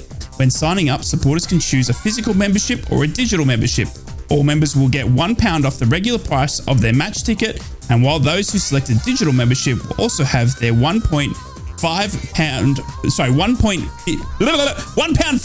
come on, right, good per ticket service charge waived when buying online. I got my words stumbled, but I'm just a mess here since Riley McGree's out. That is your Boro headlines for today. Up the Boro, we take on the Brum, and Wayne Rooney is going down. Mackems and Proud. Black Cats News. Okay, Black Cats boss Tony Mowbray says the formal apology he received over Dan Neil's controversial sending off against Boro really doesn't help. Sunderland received an official apology from the referee's assessor at the Stadium of Light on the day of the game after Aussie ref Jared Gillette showed Neil a second yellow card for dissent. The decision left Mowbray furious, but the Sunderland boss said in his press conference yesterday that no matter what happened, it was still a case of 3 points lost and the game has now gone. Sunderland AFC's fixtures against West Bromwich Albion and Leeds United have been selected for live broadcast on Sky Sports. The lads will now face West Brom at the Stadium of Light on the 9th of December at the earlier kick-off time of 12:30 and will host Leeds United at a slightly later kick-off time of 8 o'clock on Tuesday the 12th of December. And 60s club hero Johnny Crossan will be honoured by the club's 2023 Hall of Fame on Friday the 10th of November. The goal-scoring inside forward settled immediately after joining the Black Cats, scoring 15 goals in 32 games in his first season with the club, and then going on to make half of his 24 appearances for Northern Ireland whilst with the club. So congratulations to him. From Wickham to Whitley Bay, Stonygate to Shields, Doggy to Darlow Backlane, Steve and Rye, the North East Footy Breakfast. Right across the North East, the Red, the Toon and the Cat. Back to you, boys. Well, lads, we have got into the last hour of our week as well. We've on the Happy Friday, obviously, leading into the weekend. Club football is back. We're going to look at the three North East teams later in the hour as we close in to the end of the show, and we'll get the boys' predictions and stuff like that as well. But we have got some other stuff to talk about, and we want to talk about Neymar, lads. Neymar has gone down with his second ACL in the space of 12 months. Obviously, Neymar, a superstar of the game, PSG. Sorry, not a PSG, used to be a PSG.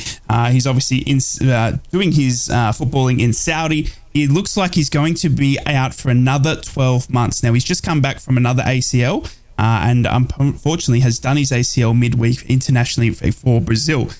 Lads, is this the end of Neymar, Steve? Look, it's never good to see a player get this kind of injury. I haven't seen the actual, the TV footage of it, but by all accounts, it's gross. And I'm not a voyeur, I'm afraid, lads. If I hear about something and I don't see it, I don't go straight onto YouTube and try and find it, because it doesn't matter what level you've played the game at. You'll have seen something like this happen at some point. There's nothing worse, lads. And especially when you're a player of his standard. He's a legend of the game. He's given a lot of people a lot of pleasure. And to see, I've just seen a photograph of him, putting his hand up and to the bench saying, it's gone again. He was carried off the pitch in tears in that defeat by Uruguay, and obviously Uruguay went on to win the game, but the game became academic. The players would struggle with it. It's not nice. Obviously, he's going to undergo surgery. You wish him all the best, but it's so difficult to come back from one or two. Some players have done it, mind. Some players have done it, but he is, he is coming to, the end of his career. I would have said now with this kind of injury, he'll never be the same. He was never going to be the same again. But it's just so unfortunate, and it's not nice to see. He's 31 years of age now. He plays in the Saudi Pro League. We know all about that. Al Hilal, will be disappointed. I guess they'll be concerned, but they'll also be disappointed that the money they spent player in him, and he's not going to be able to play for a year. But it's just devastating, because he's one of the world's best players who has suffered. He's suffered from injuries in his career. I think it was the World Cup, 2014, when he had a back injury in the quarter-final, and that ruled him out of the semis. Then 4 years later, Russia, 2018, more injuries stopped him from achieving his dream, which has always been of winning the World Cup. He got a sprained right ankle. The old metatarsal, which of course was made famous by David Beckham, affected him as well. And then domestically missing games for PSG that you mentioned he'd played for. So yeah, look, he's one of those players who has been blighted by injury, and he had right angle surgery in 2019, 2021, missed the World Cup games in Qatar because of that. Yep. It's just one of those situations, mate. Sometimes you get a player who is a star player but is very, very unlucky with injuries. But we wish him well. Nobody likes to see anyone go down that. But your question was, do you think that's the end? I've got to be honest. I've got to agree with Dave. I can't see him coming back from this. I can't. Yeah, I agree. It's sad, isn't it, Dave? He's done his ACL and the meniscus in the knee in his left leg. I didn't realise that. Yeah, so he's saying it's an eight month rehab. He reckons he'll be back in training after 4 months and probably playing after 8 months. But you would want to look on the positive side, wouldn't you, if you were the footballer that was involved in that? But you've got to ask the question: a second ACL and other damage as well. It's and it was so innocuous. It was. He basically tripped on the field, didn't he, and fell, and that's how he did it. It wasn't as if it was a crunching challenge or anything like that. It just shows you what can happen. Yeah, I mean, the age of 31, obviously, the worry for me is the rehab is just so much longer when you get into your 30s. I mean, you start that's when Beckham, obviously, in his Netflix documentary, we saw him saying how much you just wake up more sore. And you see, Neymar now having to come back from a second ACL surgery. It's just a shame. And he's only played the 3 games for Al Hilal since his massive move in the summer. And he's not a well-travelled man, is Neymar as well, which shocked me. When looking back at his career, I actually thought Neymar was a well-travelled, well-clubbed man. But he's only ever played. He's done 100 games for each club he's been to. He played 177 games for Santos, 123 games for Barcelona, and 112 games for Paris Saint-Germain. Now, he's only played 3 for Al Hilal, but I'm guessing he would have thought he'd get a few more, at least maybe another 100 out of Al Hilal. So, interesting there. He's obviously also played 128 games for Brazil. He's an absolute star when he's on. He's great to watch. He was the world's 3rd highest paid athlete as well in 2022. 2020. So he was quite up there. He's not a poor man, but unfortunately his body letting him down. And get on the WhatsApp. Let us know if you're a Neymar fan, and let us know how you're feeling, because we all think it's going to be the end of Neymar. We might not see him again, which it's never. You want to see these these players retire on their own accord, not be forced out through injury. And it was a big money deal for Neymar. It was a big money deal. I mean, they spent something like 80 million quid to take him from PSG. They are top of the table, but when you look at the squad that they've got, they've brought in the likes of Mitrovic, Neves, Koulibaly, Neymar. That's probably why they are top of the table at the moment. But it's going to be a huge loss, massive loss.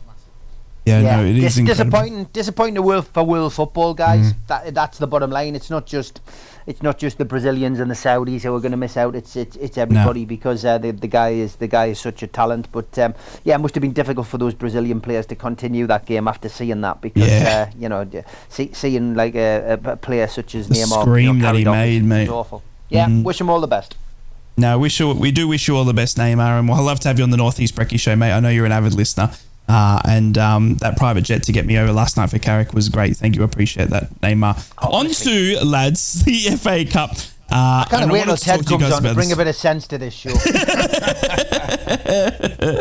We're on to the FA Cup, lads, because if we believe it, Van Dijk's had his way. The FA Cup is looking to reform the English football calendar, which could see the 3rd and 4th round replays scrapped because of the actual congestion of football in that time period.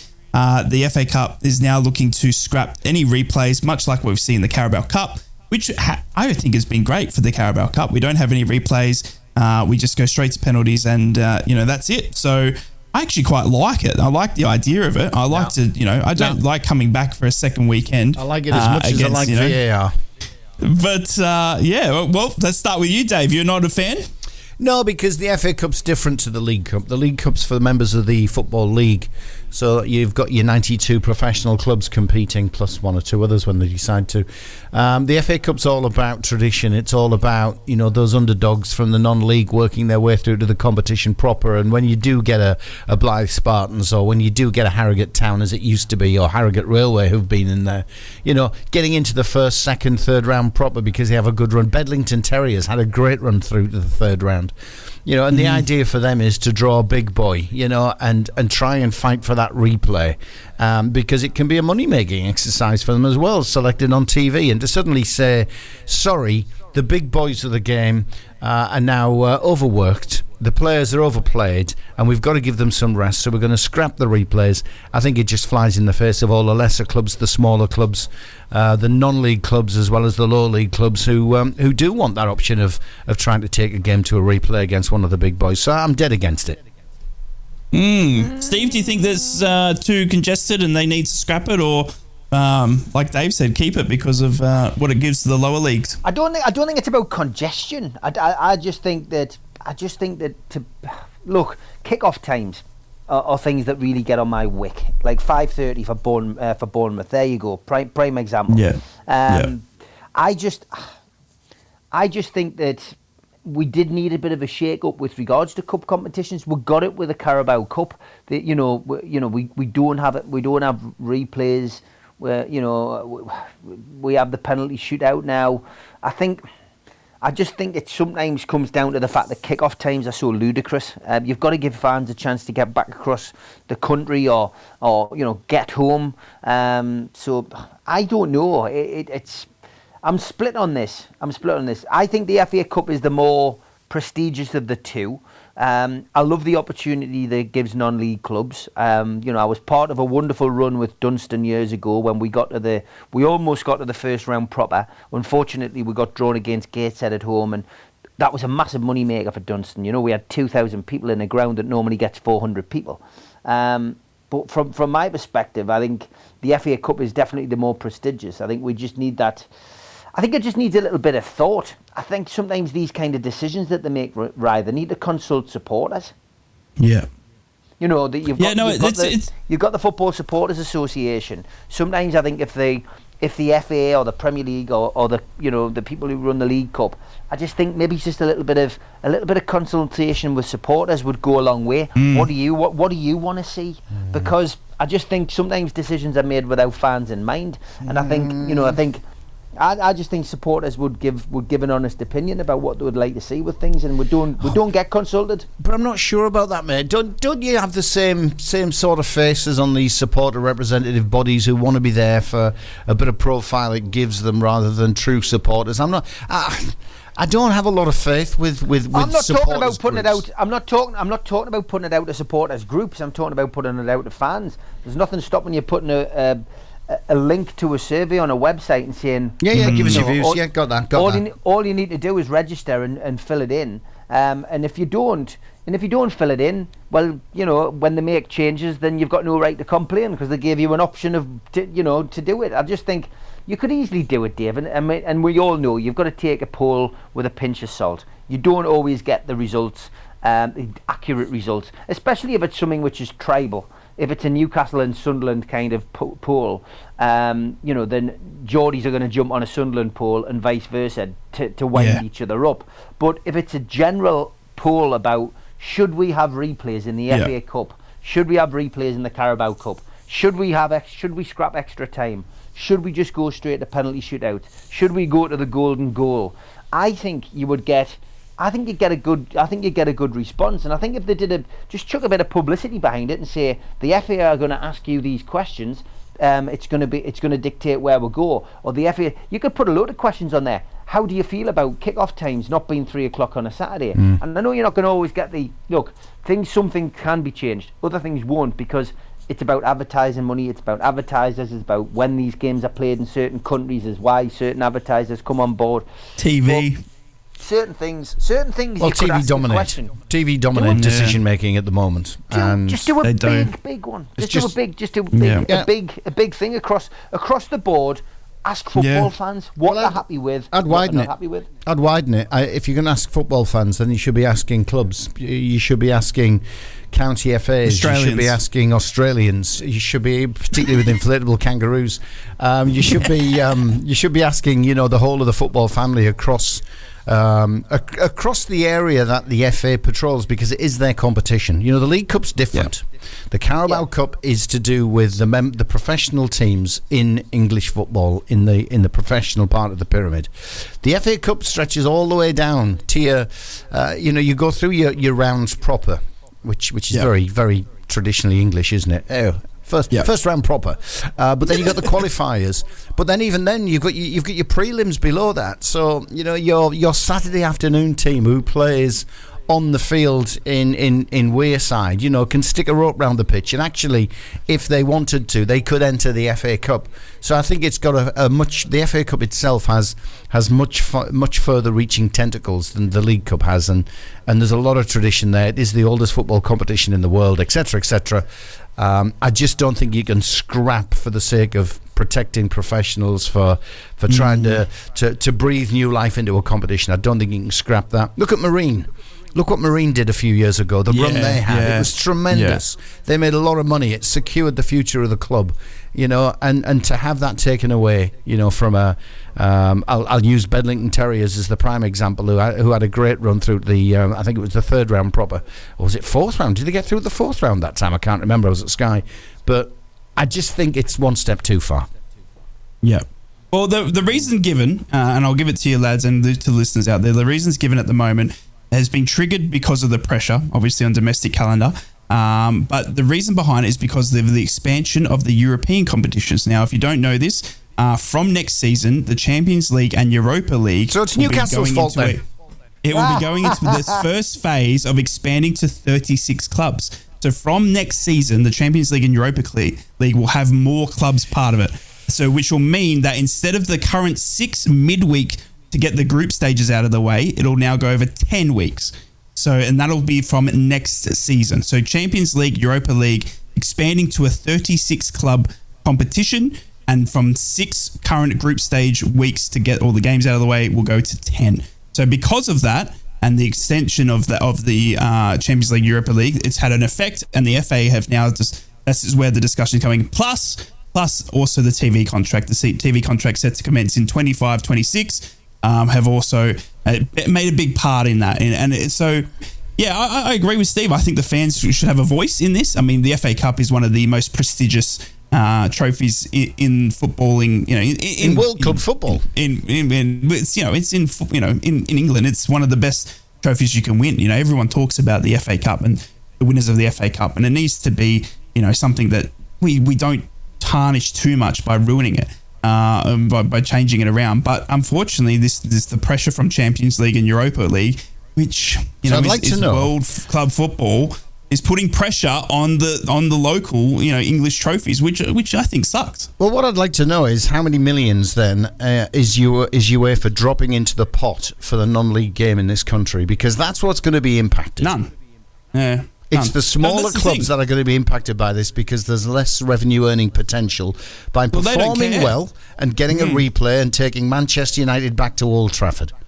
Yeah, they don't care, because all they care about is the money and profit they get now from Champions League, because they say if we expand it to 36 clubs, we've now got other big European clubs that can have Champions League football and Europa League football, and that's where the money is for UEFA. That really is where the money is. That's where we talk about this Super League and everything like that.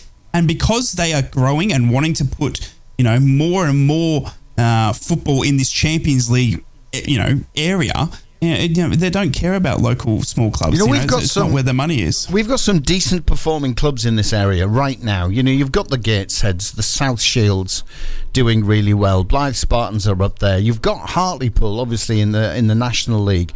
It's quite it's within the realms of possibility. Let's take Hartlepool out of the equation for the moment, that a Darlington, a Gateshead, a South Shields could put a cup run together in the qualifiers and get into the first round proper. Now, I know this is coming in a couple of rounds after that, but it's certainly possible for a Hartlepool to put a decent run together at some stage over the next couple of years, and get into the second round, the third round. You know, when they could pull somebody at Victoria Park, they could hang on for a draw and then go back to wherever, you know, Craven Cottage with Fulham or Sheffield Wednesday, who would have a decent following, or a Sheffield United. You just don't know. And I think it's removing that from them. It's removing that possible earning potential for our not so, I'm trying to not be derogatory with the words I'm choosing here, failing miserably, with our smaller, if you like, our less positioned clubs in the football pyramid. I'm just dead against it. I really am. Unless UEFA come out and say, there you go, it's several £1 million because of the impact we're having on the lower levels of the game. Get that reinvested down there. No. The only people that can take care of that is the FA. Do you know what I mean? UEFA don't care about that. I'm sorry. You know, I'm being too blunt. But and I forgot Spenny. I apologise, Spenny. The money that UEFA generate from Champions League and Europa League is, you know, they're at their foremost and forefront. The main income earner. Do you know UEFA makes more money than FIFA? Do you know that? Do you know UEFA actually makes more money than FIFA? Thanks to Champions League and Europa League. FIFA have the World Cup. Yeah, it's incredible. But UEFA, isn't it? because of the Champions League and everything else they do every year, they gross more revenue than FIFA does. I mean, FIFA's in a world of hurt at the moment. They've lost so many deals left, right, and centre that just keep hurting their reputation. But Steve, you know, seeing the Champions League, Newcastle potentially in the Champions League again next season, expanding to 36 clubs, which is now, you know, affecting FA Cup. Happy, not really worried?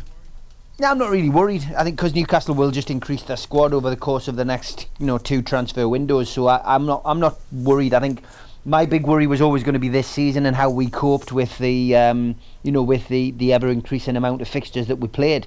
But we've got to get used to it. We've got to get used to the fact that, you know, we are going to be able to compete. Just brought another sponsor in this week, Saudi Airlines. We are in a good position with financial fair play because we've done our business shrewdly and properly. We're bringing in young players. We're bringing players through our academy. And you know, this is just the beginning. We keep saying it. We're only 2 years into our ownership now, and already the signs are bright. So yeah, it doesn't bother me. Newcastle will compete in the competitions that they go into, and they'll compete to the best of their ability, and hopefully, you know, eventually win that trophy, and which will lead to more. So that's where we are. That's where we are as a football club in world football now, and we're gradually climbing up that ladder, and we're trying to get to the top of the mountain. And we're up there with the big boys. We've got to accept that. So when you're up there and you've got the pressure, you're going to have to play the games, and it's up to Eddie Howe or, you know, whoever is in the managerial hot seat over the course of the next 10, 15, 20 years. They're the ones who are going to have to manage the squad, manage the players, manage the expectations of the supporters. And at the moment, Eddie Howe's doing a great job on all three. And we'll wrap it up very soon, and we'll get into the predictions for this weekend. Obviously, the 3 Northeast teams back club football this weekend. We're going to cover that and get the boys' predictions very soon. But just to wrap this conversation up, Les, do you think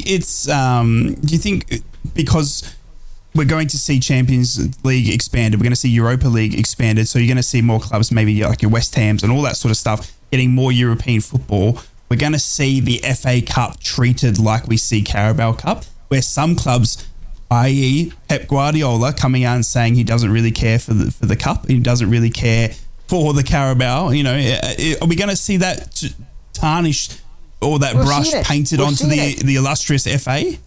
We've seen it because we saw Manchester United years ago make the decision not to play in the FA Cup, which was an absolute disgrace. They should have been made to play in it. I don't think you can do that with the FA Cup. I think you know what, the League Cup, I think probably 5 or 6 years ago we were close to people saying we should just scrap it. It was getting farcical. But then Manchester City have made a big thing about competing in it, playing in it, winning it, and it's become, and they've revised it, the new, the Carabao Cup sponsor. It all depends on who sponsors it, of course. We've had a lot of sponsors of that League Cup. I think Carabao have probably done a good job. A lot of praise probably goes to them, the way they've plugged it, marketed it, got it to where it is. I think it's become an attractive competition again. So I think sometimes things go a bit stale. I think with the FA Cup, the thing you hear from a lot of people is it used to be a family day. It used to be get up in the morning, have your breakfast, stick the television on, watch the players get on the team bus at the cameras hotel. in the hotel, all that sort of stuff. Yeah. Then you'd have a helicopter following the bus to the ground. You'd have a run back of all the games that were played in the lead up to the cup final. You'd have an ex-player or two or an ex-manager or two giving their views. Then you'd have, if it was a game between Manchester United and Liverpool, you'd look back at previous games. It was a whole experience. Then you'd see the teams arrive at Wembley, going into the ground on the buses. You'd have vox pops with fans outside. Then you'd see the players getting onto the pitch. Would have a laugh at the suits that they were wearing, or who was wearing the best suit. Mm-hmm. Then you'd be an hour before kick-off. Then you'd have the brass band on the pitch playing whatever. Then you'd have the Alsatians jumping through hoops with the police officers. then you'd 20 minutes from kick-off. The teams are in the tunnel. Then you'd have them walking across the sand, like the sandy ash path, walking towards the pitch to line up. I'm in tears here. I'm in tears. The manager's leading the team out. Then you'd have somebody singing the national anthem, and Abide With Me. And then we're into the cup final. It was a proper occasion, and we'd be sitting around the TV at home. You'd be with your dad, you'd be with your granddad, your brother, your sister, your mother, your auntie, your uncle, whatever, your pet. You'd all be sitting there watching the TV, and your dad might be a Newcastle fan, you're a Newcastle fan. Your granddad might be a Mackham. Your auntie might support Middlesbrough. You just don't know, but for one afternoon, you put your rivalries aside because you're watching the greatest cup competition on TV on a Saturday afternoon at 3:00. That's gone. That's not with us anymore. It's all over the place. BBC do it, ITV do it, Sky do it, TNT now, DAZN are now in talking about coming into football. You're now looking at a situation where it's not a 3:00 kick-off. It's 5:30. It could be on a Sunday. It's sacrilege. The TV has changed it forever, and it's not what it was, and that's why the FA Cup is probably not as prestigious. Can you get it back? Of course you can get it back. It'll come down to a lot of things, but yeah, it's still for me the most prestigious. And I think the one thing the FA have got right over the years is the FA have realised that they've got to sustain the game at the top level. You've got to support grassroots football, and the money that's been coming down has been pathetic over the years, but in recent years they've readdressed the balance to a degree. They've started giving more money to those teams that progress in the FA Cup, and that's why it's more fancied by those teams. They've got a chance, every team's got a chance. And Dave's just mentioned Marine. It was a brilliant run. That they made a fortune off that. Dunstan made good money off that run against Gateshead, till it stopped against Gateshead. And that's the magic of the FA Cup. Seeing a non-league team get into that third round draw a big team and do a number on them. And there's been a few over the years. We've mentioned Newcastle Hereford on this programme before, but there's been some great ones in recent times. Chester City, I think, is another one or Chesterfield as well. I think they've done it. But yeah, that's the magic of the FA Cup. But you've missed the one important fact out of all of that. You've missed the one important thing about FA Cups gone by, which is after the game you all run outside, you pretend to be somebody who's just scored a goal at Wembley to win the FA Cup, and you're playing Charlie football George. in the street. Yeah, you see, you were Charlie George. I was Emlyn Hughes, and he didn't even score. Crazy Horse. I was Crazy Horse. I was out there wanting to be Emlyn Hughes when I was a little tiny kid, just running outside. Not when they beat Newcastle, surely to God, Dave. Probably was, mate. Oh, come on. I am a Boro fan. Come on, mate. What do you want? You want a miracle? Why weren't you Kevin Keegan? Well, he keeps fighting with Billy Bremner and taking his shirt off and getting sent off and stuff like that, doesn't he? I think the greatest FA Cup goal for me in my years that I remember, and it wasn't the one against Boro. Don't worry, Boro fans. It was Keith Houchin. And was it the Keith man who Houchin? scored at both ends? Yes, that was it. No, was that for Coventry City? It was Coventry City, yeah. What a goal that was! That was a proper Roy of the Rovers goal. Own goal and a goal for his own team in an FA Cup final. The goal for his own team was superb. I remember that was a highlight for me in the FA Cup, and the other one was the Ricky Villa. Yeah, Ricky Villa. Now that was a replay, Man City Spurs, I think. Tottenham. And he jinxed past about 8 players and tucked it away. That's a belter. 1981, that one. Actually, incredible goal. Mine's Ryan Giggs. 1999. Was that a versus Arsenal. semi-final? Yeah, that was the semi. Yeah. So, the FA Cup semi-final, the replay it was Manchester United versus Arsenal, and Man United got 2-1. Giggsy coming in at the end there. What an incredible goal for me. You just loved looking at his hairy chest. I know what you're all did. about, right? I really did love Ryan. I'm not going into that. With his inflatable, standing there in front of his telly with his inflatable kangaroo, jumping up and down, celebrating I was with 11 Ryan years Giggs. old. Looking at a man's hairy chest. Yep, okay. Move on. Very quickly. All right, lads. Well, we've got 15 minutes left in the show. We do need to get some predictions out of you. You mate, I've got Liam Gallagher tickets to get.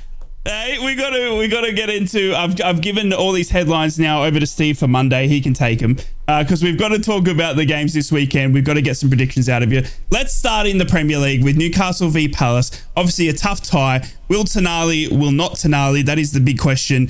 Will we see him play his last game for Newcastle before a ban? Who knows? Will we see another stalemate, another 0-0 draw after 3 consecutive 0-0 draws between Newcastle and Palace? It is at St. James Park. Let's start with you, Dave. I want to get your prediction for Newcastle v Palace. No, Tonali won't play, and Newcastle will win 2-0. I don't think Howe is going to wave his magical wand. Howe? Magical wave wand. Yeah, that wouldn't work very well, would it? No, absolutely. So for me, I just think Newcastle have got too much, and Palace might be in what are they, 9th place, 8th, 9th, or something in the Premier League. But they're exactly behind us. Yeah, they are 9th. We are. Yeah, they are. It's 8th, 9th, which is normally a tantalising affair. But now they did go to Manchester United and beat them 1-0 recently at Old Trafford, but St James's Park's one hurdle too big to jump. So I'm going for a Newcastle victory. Well, before we get on to Steve, obviously the Toon, you're going to want to hear from him for his last prediction coming in from Newcastle and Crystal Palace. I'm actually going for a 0-0 draw. I think it's not going to be any scores there. I think there's just too much in this game going on behind the scenes for Newcastle. Obviously, they've got so much Tonali, stuff like that. Will Wilson play? Probably, but they've also got Borussia just around the corner as well, and I think a 0-0 draw kind of makes it fair. The thing, they're not getting any goals out of Crystal Palace. Crystal Palace are missing Eze and Olise, so you're not getting any goals there, but Crystal Palace's defence are quite formidable, and I think Newcastle, I don't know, I just have a feeling it's just going to be another 0-0 draw. But over to you, Steve. I think Newcastle are going to win 2-0. I think Tonali will be in the... I think Tonali will be in the squad. I don't think he'll be in the team, of course. I think he'll be in the squad. I don't think Newcastle are going to drop him because of this. They will support their player, but I do think he'll be in the squad and available for selection. He trained yesterday. I do think, as I mentioned earlier, and you've just alluded to, I do think there'll be changes. There'll be rotation because they will be thinking about Dortmund. So I do think we will see Wilson start and Isak on the bench. I think there might be the return of Botman, and I think he will probably be alongside Lascelles. I think it would be harsh to drop him, so I think they might rest Fabian Schär, and I think Anthony Gordon will be back in. He's back, isn't he? 2-0 to Newcastle. I changed my mind. Into the midfield. So yeah, I think Newcastle will win. Look, I get the trepidation. I get the fact that last season's results, etc. I get that they've gone to Manchester United and won 1-0. I do feel Newcastle are a better team than Manchester this season, though. And I think that I think we've got our shooting boots on, and I think we've got too much ammunition. And I think looking at their goal scoring record this season, then I think they're going to have to play very, very well to shut Newcastle out. But I'll be surprised if we don't win. I am going to go 2-0. And I've got a prediction from Ted. Ted's fired his prediction. He's going to be with us all next week, our Sunderland fan. Ted says, tricky, Palace always are, 2-2 draw. 2-2 draw. Do you think he's going to get his goals in that? Thinks there's goals there, Interesting. Oh, and he also said Neil would be sacked. Yeah, fair enough. Fair enough. I think, honestly, I'd forgotten that Gordon was back for some suspension. That, honestly, he's that good that it changes me. I'm actually switching. I did say 0-0, but Gordon's going to get the goals. I'll set them up for Newcastle, and they'll win 2-0. It's incredible how good that kid is. Now, over to Middlesbrough. I was going to say, so on the back of that, Ted's prediction of Neil getting sacked because he thinks Sunderland are going to win out 3-0 winners. Do you want to do the Mackems? We can do the Mackems, actually. Yeah, we'll do it for you, Ted. We'll talk about Sunderland v Stoke. Obviously, they travel down to Stoke. Sunderland coming off the back of a 4-0 loss.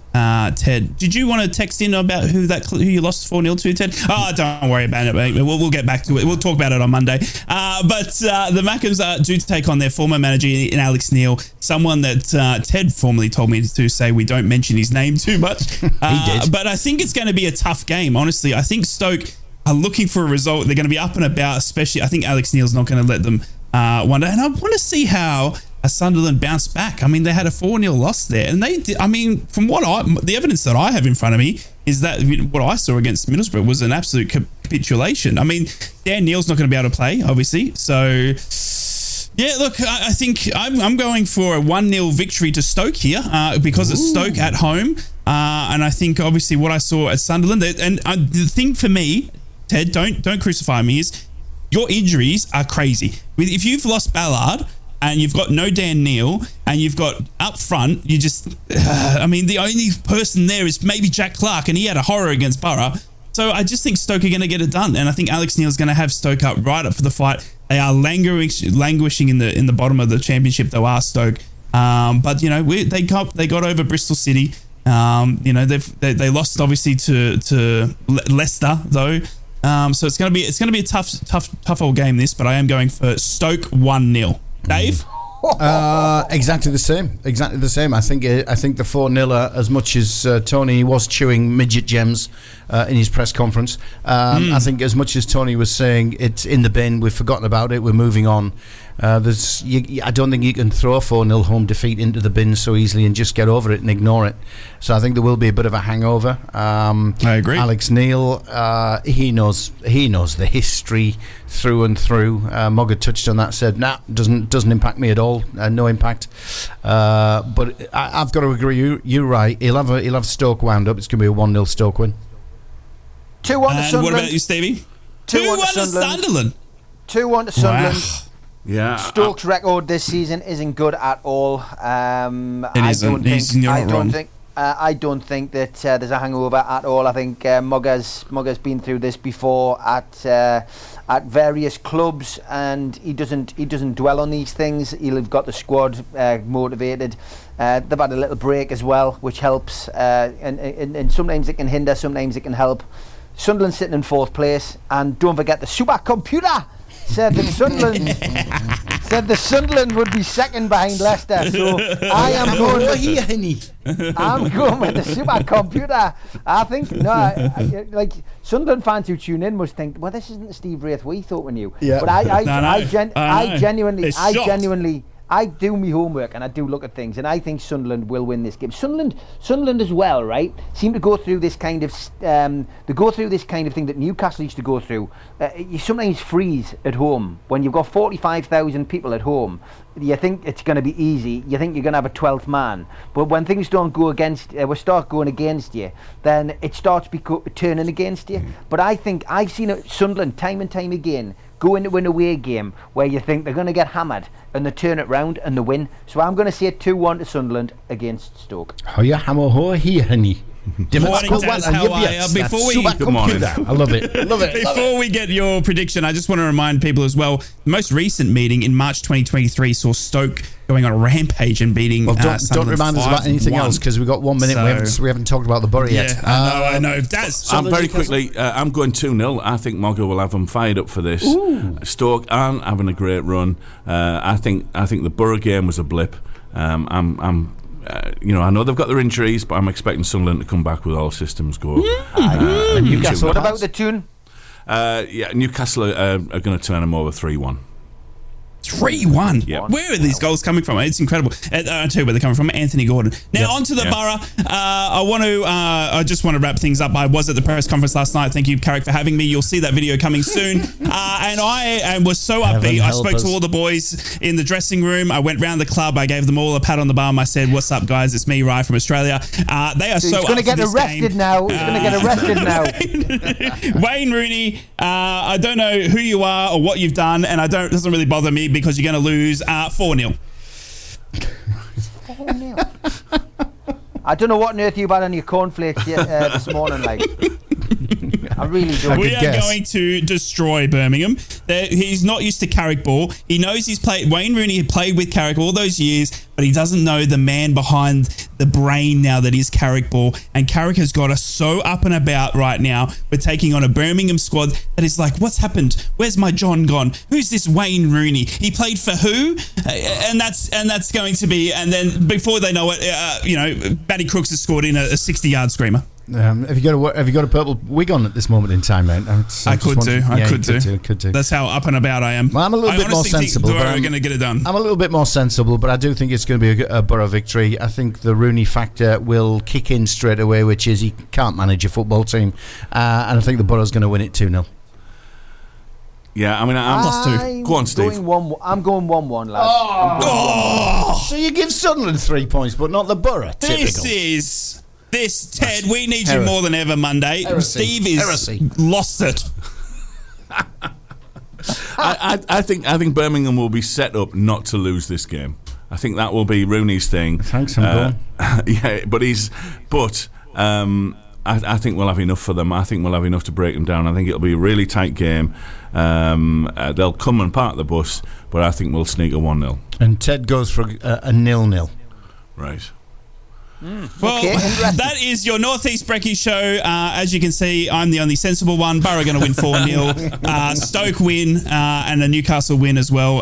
On Monday, when you're all like, oh, why? Well, how did you know? Well, it's just I am that smart. But good luck to all the Northeast teams this weekend. I hope you all have a great day out. If you are travelling, stay safe and have a fantastic. Yeah, we have a big storm blowing through, but even worse could be Monday. The conditions we have to work in. Heaven help us if Boro do actually win 4-0. There you go, Steve, Daz. Rye, thank you very much, guys. That's another week done. Done and dusted. Enjoy the weekend. Enjoy the success that's coming at the Riverside, even if you don't support the Boro. And Daz, with all his nonsense, is up next. From Yarm to Yibby, Harrington to Horsley Hill, Swarwell to Silverlink. Steve and Rye, the Northeast Footy Breakfast.